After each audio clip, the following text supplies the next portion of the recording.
All right, Dr. Pat, it Yeah, is boy. great to have you back. It's great to be back. I'm almost back, but I'm a little bit nasal, but that's okay. It doesn't matter. I'll just Hey, blow my nose in the middle of the show. How's that sound? well, we have a really special show. Yeah. Tomorrow is Friday the 13th. And, we couldn't possibly have two better guests on tonight for our Friday the 13th spooktacular show.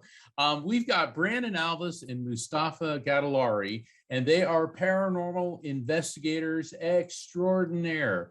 Brandon utilizes a scientific approach to his paranormal investigations, and he founded the American Paranormal Research Association, the APRA, and this propelled him to become the paranormal technician of the Ghost Hunters team. Now, Mustafa is the paranormal historian, a man after my own heart. I love understanding the history and the mystery behind supernatural phenomenon. And he's a site analyst of A&E's Ghost Hunters and the upcoming docu-series Haunted Discoveries, which he produces and co-hosts with Brandon Alvis. Now, both of these men employ the scientific method in their analysis of supernatural and paranormal phenomenon. And together they have co-authored a brand new book, which just came out in January, Elements of a Haunting. And the subtitle is Connecting History with Science to Uncover the Greatest Ghost Stories Ever Told. So welcome to the Psychic in the Dock, Brandon Alvis and Mustafa Gatollari. Great to have you guys here. Oh, thanks for having us on. This is awesome. Yeah. How much fun are we ready to have? Oh, so much. Always. Hey, Friday the 13th, coming up. It's an exciting time for sure. It totally is. Thank you. Thank you guys for joining us here today. I want to just kick it off with almost a paradoxical comment and want you both to chime in on it. And what I mean by a paradoxical comment is this. We're in this world, right?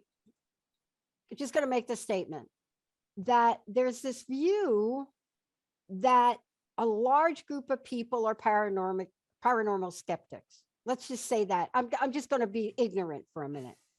So there is this view, somebody said it, yet the industry, film industry, book industry, television series industry. So if that's really true, who the heck are these people that are watching all this, Brandon?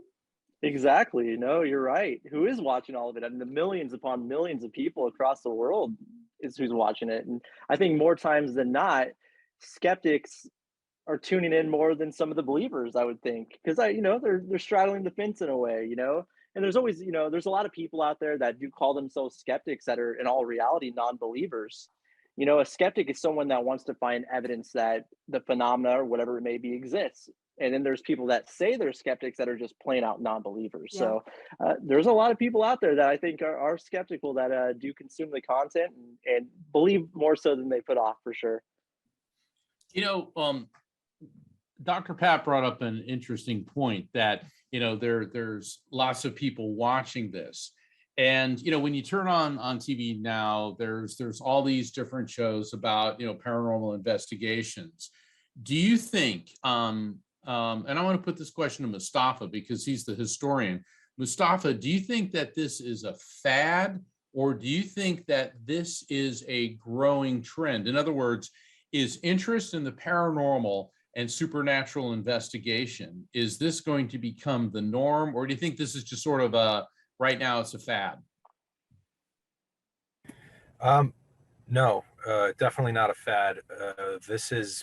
We've been obsessed with the idea of a life after death since even before Abrahamic religions. There's been the idea of an afterlife in Sumerian Mesopotamia, and some of the earliest transcripts of human civilization all suggest that everybody wants to know what happens to us after we die. Now, I think there are definitely trends in like the television space in terms of like how investigations are represented. There's a lot of like demonology, and there's a lot of really dubious practices that are implemented on television and TV shows. I think those are fads. I think, you know, a lot of the idiocy that is pawned off as like, you know, legitimate investigation. Yeah. And, you know, because a lot of times people are really afraid to kind of like do actual scientific research because they're going to be like, well, what if we don't find anything? So they intentionally use devices or they use methodologies that are designed to give false positives. It's kind of like being in a relationship where like you send like 15 texts to a person and then they go and they give you like one little response and you're like, oh man, that's my girlfriend, or oh, that's my boyfriend. And it's like, no, like they see or call you every like 8 weeks to hang out with you when nobody else is around. They're not your girlfriend, they're not your boyfriend. Don't listen to what they're telling you. So I think it's like the same kind of goes with a lot of these shows is you'll see them do that. So there's fads in that, but our obsession with reflecting on death, and then using that reflection to live bigger lives, because that's what I think the ultimate goal for me and Brandon is we basically focus on these really kind of macabre, as some people say, subject matters. It's really just to live bigger lives. So I think humanity understands that you reflect on death in order to live your life to the fullest. And from everything that we've documented in our most recent cases that we've done for an upcoming show, Haunted Discoveries, seems to suggest that the people who are persisting are those who did just that. So yeah, definitely not a fad. We've been obsessed with it since day one. Since the second we had consciousness, we've been obsessed with it. I love it. I love that you're both are creating the bridge between the metaphysics, the paranormal, and the science. And, you know, it's not the first time that we've had a conversation about that, but it's the first time that we have two people like you know, as Mark likes to say, you know, providing evidence. I'm a researcher myself, and I've never been able to present a hypothesis that somebody didn't want to see some statistics on, right? They don't call it anything. But what I want to ask you both is, and this is my own personal experience and people close to me. There have been times where things have happened in my life that have made me more open, more aware. A death of a loved one, something, an event. And I think, Brandon, I believe I have this right. I think you had a similar experience, you know, with the loss of someone. And yet, I can't find very many people when you ask them a simple question, do you believe in ghosts? I can't find many that say absolutely not, right? And even those that do, when you start to chat with them. But the question is, there are levels of belief. For you both, this is a personal journey, Brandon, isn't it? Absolutely. Yeah. You know, my journey began, you know, in 1995 when I lost my oldest brother to cancer. He was only 24 years old, very young, left two daughters, a wife. And, you know, being 8 years old at that time and having to cope and grieve and learn about death at that young age, that started getting my mind going in a direction of, is there a consciousness after death? Do we survive death in some way? But it wasn't until 2004, at the age of 17, I lost another brother to suicide. And that really just kind of, you know, blew it all wide open for me. Really, you know, started my journey into the paranormal, and I started reading everything I could possibly get my hands on associated with ghosts and hauntings, everything from psychic phenomena to scientific investigation. And it just made me a different person, and, you know, kind of started this lifelong journey that I'm on now. And again, it wasn't really a ghostly experience I had per se. It was about that loss. And I actually wrote an article for Llewellyn not too long ago that I kind of related to paranormal investigation and ghost hunting is almost a form of grief therapy for some people. You know, where you're looking for those answers. You're trying to find, you know, that next step. You know, that last great frontier, if you will. So yeah, I absolutely agree with that. That it's very personal for a lot of people, and I think that once you open your mind to those possibilities, it really creates that journey. Yeah. Mustafa, was it the same for you?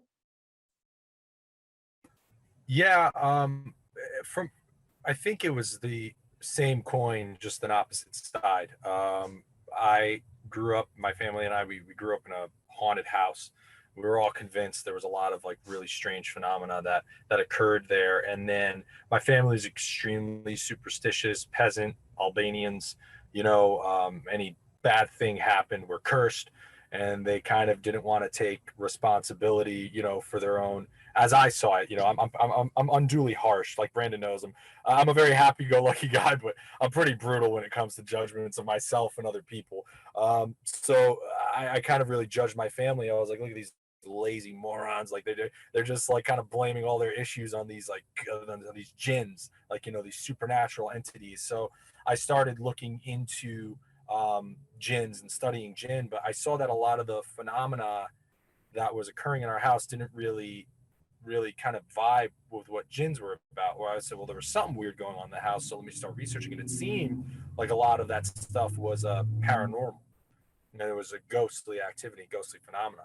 So then I started kind of looking into, more into the history of the home and what had happened there.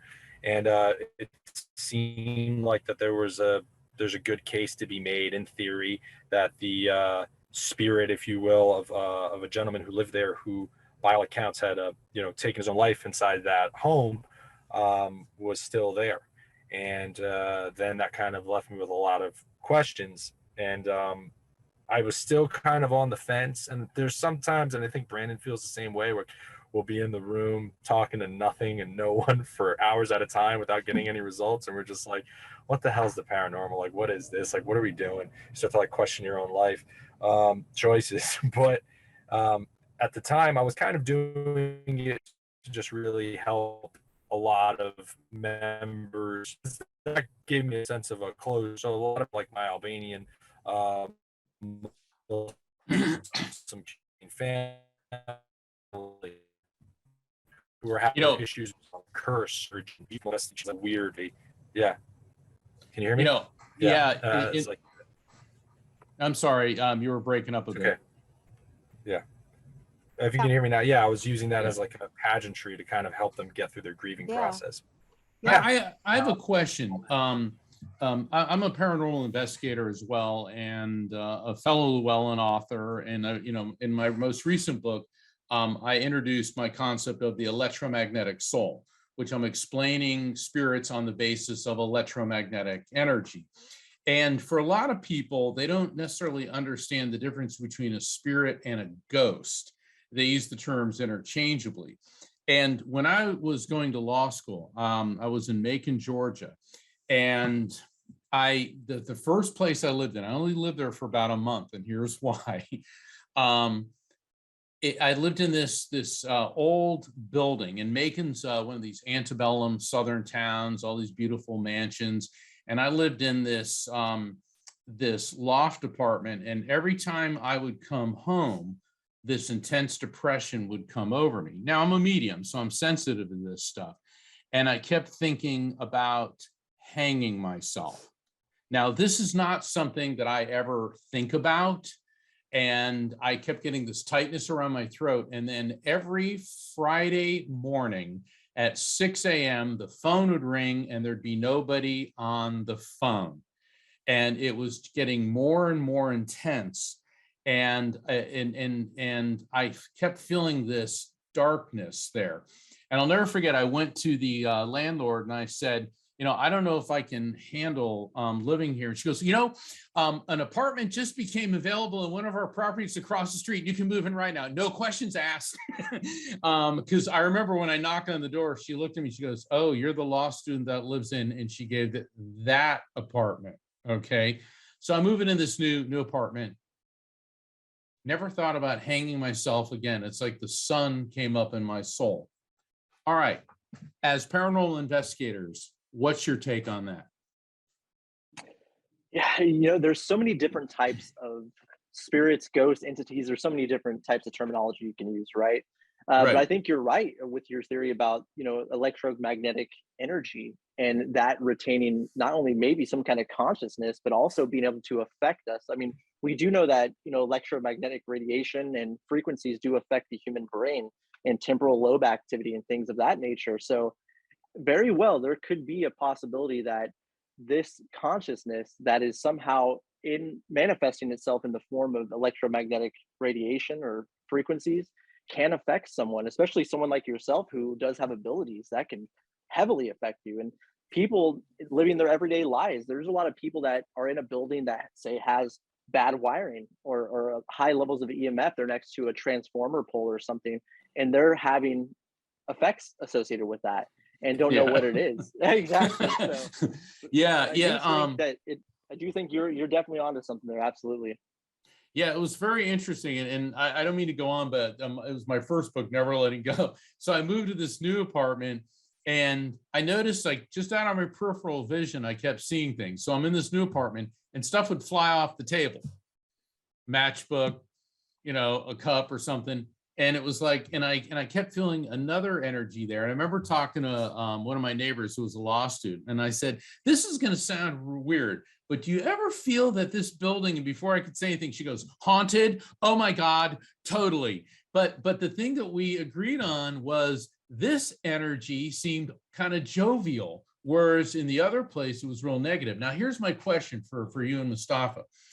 I believe that there are spirits, okay, that will come and visit. I mean, that's what I do. I communicate with spirits, and that's why I'm on a lot of paranormal investigations. A lot of teams want me there because we see if what I get corroborates with the technical data from the devices that they're using. Do you believe that some hauntings may actually be residual energy echo, that it's not necessarily a conscious spirit, but rather the energetic vibration, matter retaining vibration of a traumatic event, such as a suicide or a child dying or something like that? Yeah, I mean, through a lot of our cases, we've discovered that activity or anything that we've documented, they're very different. Yeah. Sometimes it feels intelligent and you can engage with it, and that's always kind of like the dream. That's what everybody wants, to be able to like talk and interact. But then there have been cases where, we actually encountered something where it almost felt like it was a cloud that we would follow around that was Yes. like and this is like something that we've discovered is very typical of like jails and hospitals, where there will be like this cloud of environmental. Yeah, it's like a dense negative energy is the way, because what I like about the approach that you guys take, and then I know Dr. Pat's got a question. Go in. Is you? Yeah, go ahead. You're breaking up, Mustafa. We're losing you. See, what's happening is, and I'm not joking I know about what's this. happening.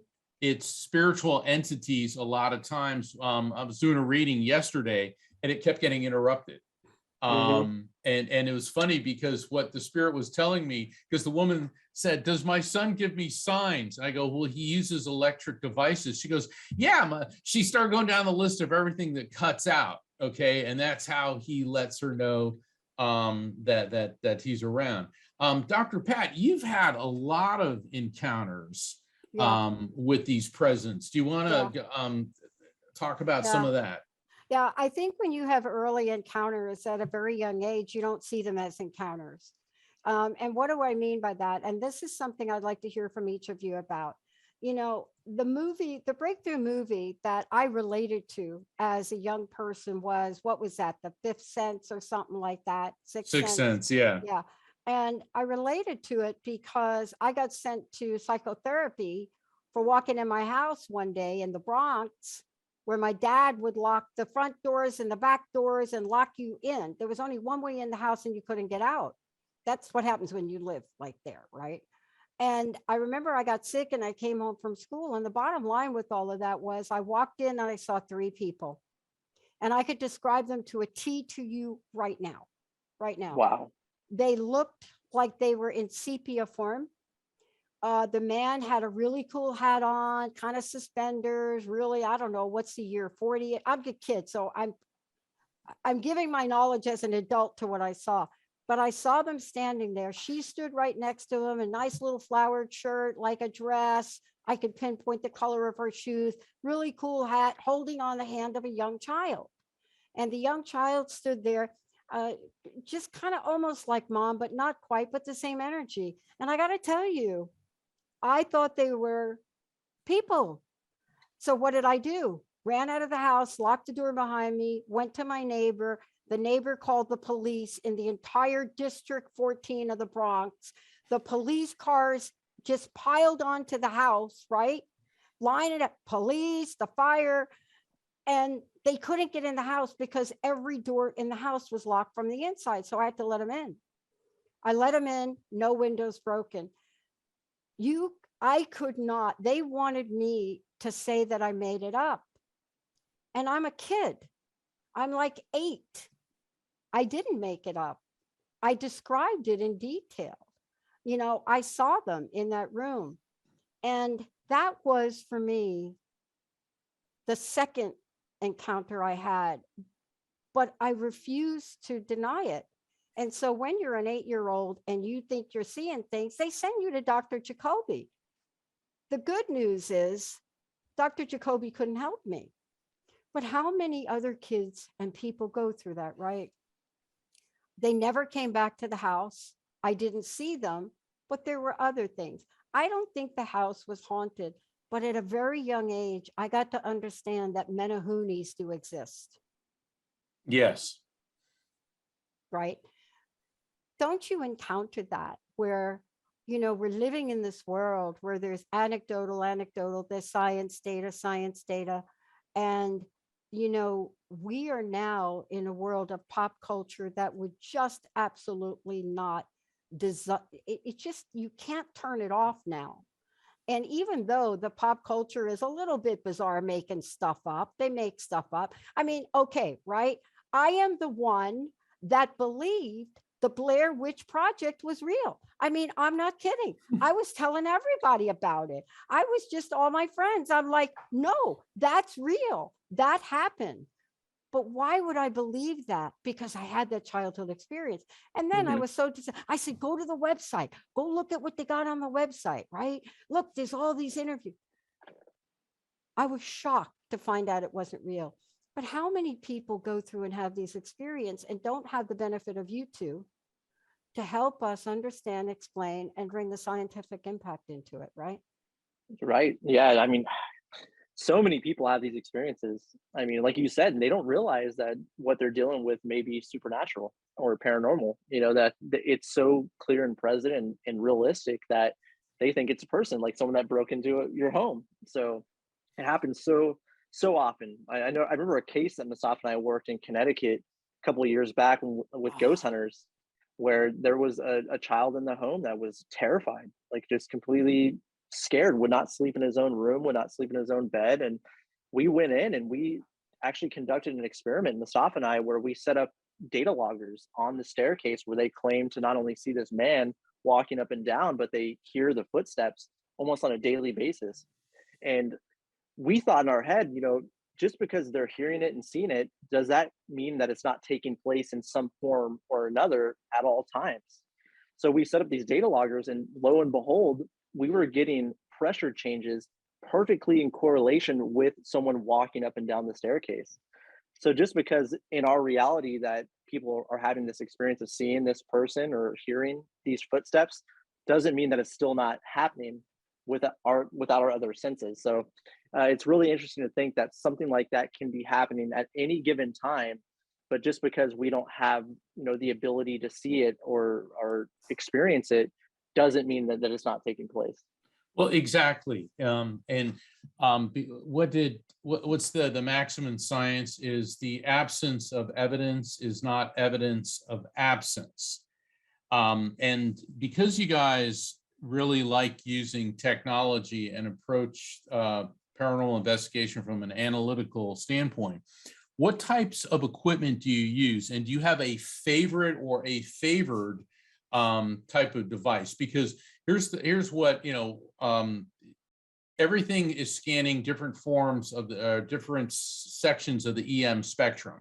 I know that you do like infrared, and then there's radio waves, and then there's different light signatures. What is your favored or preferential equipment that you use? You know, there's so many different types of technology that we use on investigations. And, you know, one thing for our approach is that we try to use technology from other industries that we adapt into our work. we typically like to stay away from anything that's made for the paranormal, something that's a gadget that's made to detect a ghost, quote unquote. We've been very lucky to work with some very brilliant engineers, medical doctors, and scientists. One of our closest mentors and scientific consultants is a man named Dr. Harry Clore, and he's the first person in history to receive 2 PhDs simultaneously. Wow. And he received those in physics and chemistry. And he's someone that we work with closely that not only advises us but helps us realize that if we want to document the phenomena that people are experiencing, we have to step out of our comfort zone and utilize technology and expertise from various technical industries. So I'd have to say one of the devices that we've been using a lot lately is an EMCCD camera, and that's an electron multiplying camera. And this camera is typically used by the digital imaging scientific community to record single photon events. And photon events are light events that take place that are typically not seen by the human eye. It's used a lot in research with NASA, and they're always looking into different types of photons and how it affects, space, and how, it goes into black holes. Like the last two things that, exist in a black hole before, it becomes a black hole is pressure and photon events. Exactly. Yeah. So, God, I would love to go on an investigation with you guys, because my analysis of all the different forms of spirit contact, whether it's mediumship, NDE, shared death experiences, deathbed visions, direct visitations, and contact, is all based on quantum physics. Because see, what people in our field understand is that there is a logical explanation for all of this. And I like, Brandon, when you came on initially, the first statement you said was about skeptics. You see, there's a difference between a skeptic and a cynic. A skeptic is open-minded, but wants the proof. A cynic is just, mind is closed, doesn't want to hear anything, doesn't want to know anything. And it is through science that what we do is verified to be true. And so, because I've seen that everything has a logical and a rational explanation. This isn't magic, this isn't woohoo, and we're not making this up. And that's what I love about the work that you guys do. Mustafa, I want you to talk a little bit about the jinn. You mentioned those earlier. And for the benefit of our listeners who don't, or who are unfamiliar with the term, the jinn, could you explain what that is? Yeah, but can I just comment for a minute? I Sure. love the way you described your experience. I'm going to actually read it. In the beginning, I was always chicken shit. Absolutely. I am right there with you. I just needed to put that out there, because sometimes people look at us and they think, oh, he's always had it going on. He's always been in. But I was reading this and I'm like, yes, you could not get me to play hide and seek. I don't care where it was. So sorry to interrupt. No, that's and things. We'll get Mustafa. That's, you see, Dr. Pat is one of the most credible people you're ever going to meet. Okay, she just doesn't believe anything. She wants an explanation for it. And when you can get someone who is a PhD saying, "I had this experience," okay, and that's what we have to get through to. And so, and Dr. Pat referred to them as the metahune. Okay, I've been in England and I've encountered fairies. I was in Japan and I encountered the kami, and I'd like to know if what those are would be what Mustafa would describe as the jinn. Yeah, because isn't it a love-hate relationship, Mustafa? I mean, I was like you. I was scared to death, but I had to watch every Nightmare on Elm Street. What the heck was going on? Go ahead, Mustafa. Give us some education. Well, it's funny that you bring up Nightmare on Elm Street. I know, I read the book. My father and older brother would torment me with that film. I couldn't even hear his voice. Like, I would cover my ears. And I actually ran out of a doctor's office when I was like 3 or 4 years old. It was on Halloween. I had to go get a checkup, and the doctor was wearing his sweater. And I ran out and into like the highway, and my mom had to go and stop the cars because I was so afraid of him. Okay. So jinn, just a brief explanation. So in the Islamic tradition, it's believed that there are two higher life forms that God, Allah, like we call them, same thing, created. Right. And that's man and jinn. And jinn exist in a separate dimension, even though that word's not used, but they exist in like Right. another plane of existence. And it's believed that just like men and women, jinn have there's good jinn, there's bad jinn, and you have jinn who will like come and like mess with human beings if they want. So a lot of times jinn are responsible for what people call possession. They can possess people, they can take people into the dimension, and they can also put curses on people. They can give you illnesses and afflictions, and they can basically systematically ruin your life. They'll move things from like room to room, and some people believe that ghosts do that and stuff. But what we experienced was kind of like almost like, it wasn't jinn, it was like poltergeist like activity. Like, it's not believed that jinn will open and close cabinets for no reason or anything like that. It's not believed that jinn, like you'll hear like just like footsteps, or you'll see things moving in front of you. It's mostly jinn have like a pointed purpose, and kind of like ruining your life or anything like that, and like a bad jinn. So that's what my family believed. Like, one of my favorite stories about jinn from the old country is that they would like take the farmers' horses at night, and then like their horses would come back in the morning, and the manes would be braided. And that's because the jinn used your horses for their wedding processions, because I guess jinn go find like a dining hall somewhere and get a nice deal for like $25 a plate or something, and they go and get people to come in and serve them chicken francaise, and like they get a DJ or something. So yeah, sorry. No. It's funny when you said that. It reminded me when I was in the Amazon, and I was on an expedition in the Amazon, and we went up the Urubamba River, which is one of its tributaries. And we're some very remote areas among the Aymara Indians.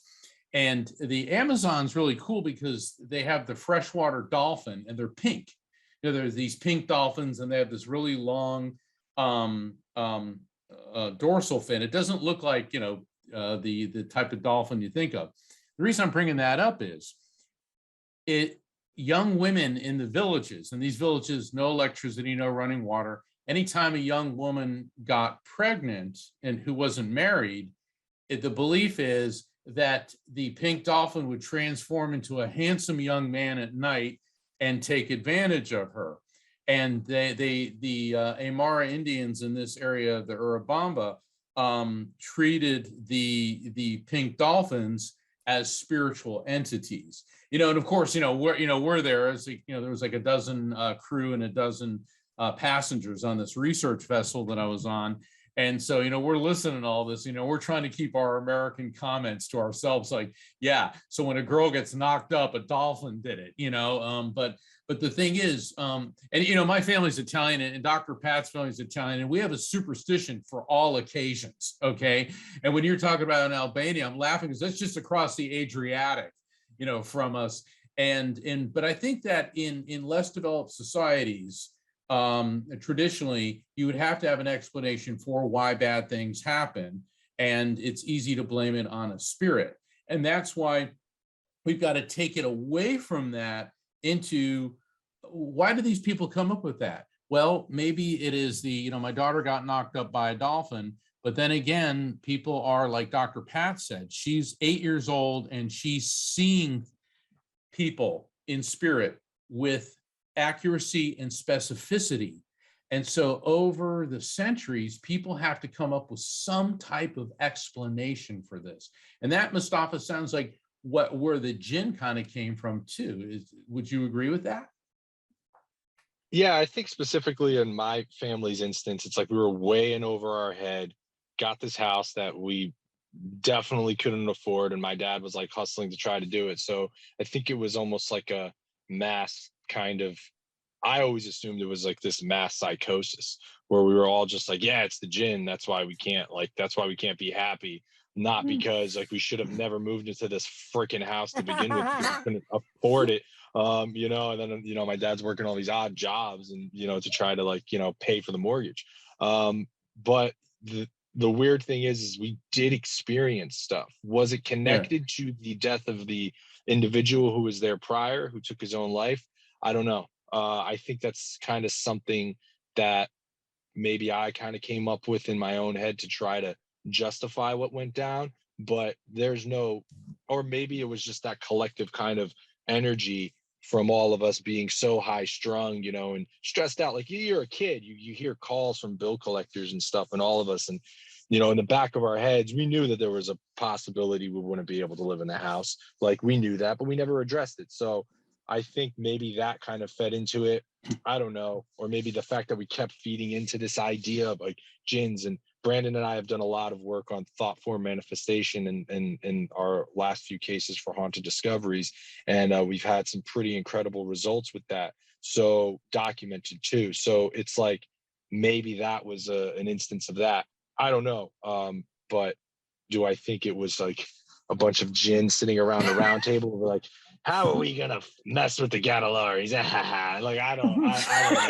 I mean, and they never fun, seem to, but... and they never seem to look like Barbara Eden, do they? No. Yeah, I mean, I love this. You know, I could listen to you guys all the time, but I want to remind people about the book and what you got upcoming, because I went through the book, and I also saw that there was an audio version. But I'm excited to really talk with you guys. I want people to know, one, how did they find out more about you? How did they get plugged into what you're doing? Could you guys give us some information here? Yeah, I mean, personally, I have a website, brandonjalvis.com. You can go there. I mean, Mustafa and I are both on social media, pretty active, so we're always talking with people. And Elements of a Haunting is out there. You can get it through Llewellyn, Amazon, Barnes and Noble, Yep. all that good stuff. And we do have a new series coming up here in fall that's going to be coming out called Haunted Discoveries that we're very excited about. And we get to some pretty cool theories and testing some really wild ideas with some really cool people. An aerospace engineer from the Department of Defense, Dr. Harry Clore. We bring in some people from outside the genre into our crazy little circle. So it's going to be a lot of fun. I love it. I want to ask you guys a question, because you do so much work. And, you know, people always ask me, oh my God, 20 years you're doing this, you can't possibly be excited about anything new. That is so far from the truth, just saying. But I got to ask you, I mean, here you are, a couple new adventures. I'd like to know from each of you, without you giving away like a spoiler alert, what was it you've now learned and gained, Mustafa, from the book, from this new venture, and from what you're about to do? And then Brandon, you too. I mean, I can't imagine that you didn't have some holy what moments. Yeah, I think the one thing that I learned, without giving too much away, and this applies to not even paranormal investigations, this applies to any type of work, is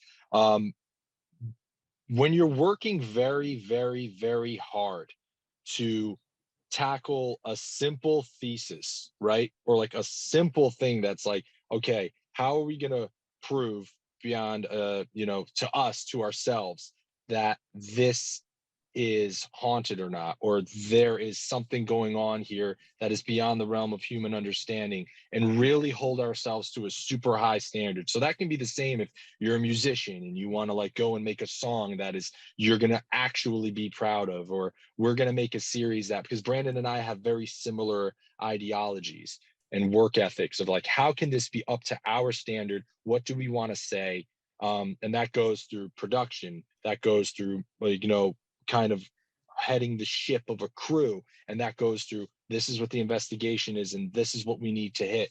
We put so much work into pre-production, and our theories is that how we want to see them live out is there was a certain level of nervousness of an idea of like, this shit might not work, and Right. we got to make sure, and we were overcompensating so much that what we ended up getting in return were results that we could not have banked upon at all. I mean, we had cast crew members who were staying after filming was done. You know, they weren't getting paid or anything for an extra 2.5, 3 hours because of this one interaction we had at a specific location that just kept going on and going on and going on.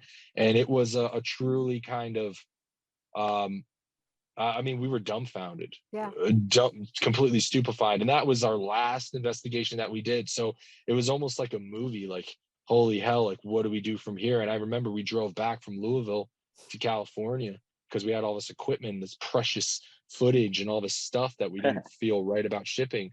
And Brandon and I were just in there, and we were just like, I remember for the first 10 hours of that long 30-hour drive, we were just like, what the hell just happened, man? Right. And like, we were still reeling from it days later. So I guess what we learned is you can never work hard enough to care enough about something that you should care about. You can never be passionate enough.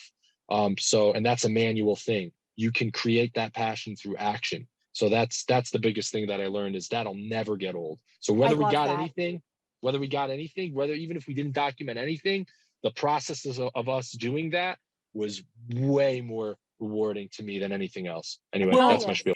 That's why I asked the question, because the bottom line for me was, as I'm reading this, I'm like, these people had to change. Now, not knowing you beforehand, but I got to say, like, I don't know about you, Brandon, but you know, I think, like, when you put the science, and then Brandon, now we're going to put you in there, like, right? You know, I mean, Jessica and I went on a trip, and when we came back, we just looked at each other, and all we said was, we're different, aren't we?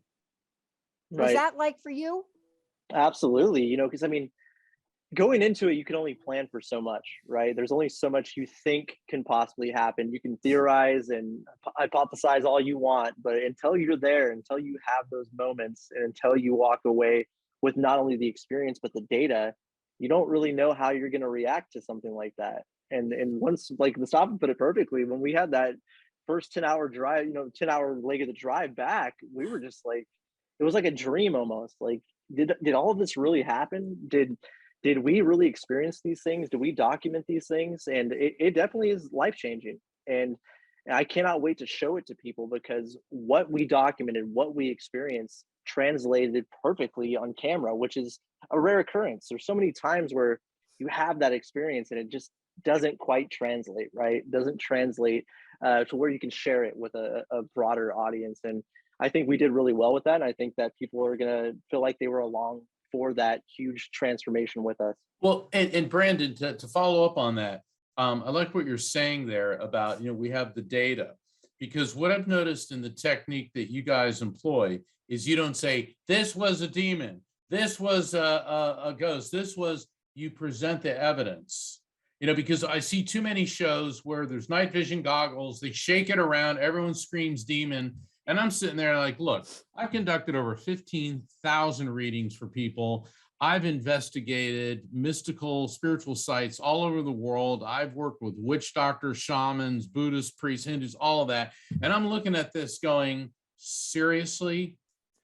Seriously? Shaking night goggle visions, demon, demon, demon. And I'm like, no, there's nothing there. Okay. Yeah. Or people that see a lens flare and start screaming orbs. Okay. Mm-hmm. You got to be real careful. And that's what you guys do. You're very careful about jumping to conclusions, because that's not the scientific method. Yeah. No. I just got to tell you one thing, though. I don't know, after reading your book, if I will ever. Okay, so this is having an effect like Jaws, like the movie had on me about going swimming back in Jersey, right? I don't know if I'm ever going to go into another hospital again, ever, and see it the same way. So I have to go to therapy, because the way you describe this stuff, and I'm talking about one of the stories, of course, right? I felt like, oh my God, I think I'm there. Mark, go ahead, right? I mean, yeah, you not only the work you do is good, but the way you write about it, it's both very investigatory, that's not even a word, but eerie, dude. Yeah, I think a lot of that with Brandon and I, we were just really just trying to write what happened and how, as we experienced it, So if it comes off as eerie, that's what we were feeling. we really tried our best to not put any sauce on stuff. We don't want to put any sauce. There's no sauce. It's all just, this is what happened, and these are the theories that we have from it, and this is the evidence to support those theories. If anybody else has any other theory, or if they have similar documentation, or if they have things that can disprove it, or what we think may be paranormal, great, because we've really been about, and this is why I loved working with Brandon so much, and I'm very fortunate to be working with him and continuing the work of APRA, is that it's really about pushing the field forward. So if you mean that and you work towards that, I just think inevitably you're going to be good. If you're working for the situation, you're going to be good. If you're working to look good, you're going to end up looking like a jerk off. If you're working to make the situation good, you're going to come off good. And that's it. So like, there's been times where I've jumped the gun. Yeah. There's been times where I've jumped the gun and I'll reel myself back and be like, oh, okay, I was wrong. Like, you know what I mean? It happens, but that's because we're working for the situation. Mark does that beautifully. If you ever see Mark work, if you ever watch him work, that's why I love working with him. You guys are like the same. If you ever watch Mark work, he is so in integrity. And that's what I find out about you, that you're so in integrity and you make a great team. It's like he and I are the two most unlikely people to be doing this show, but it just works. We love each other and he is a professional. But Brandon, how do you sleep at night? Just ask him. I don't sleep.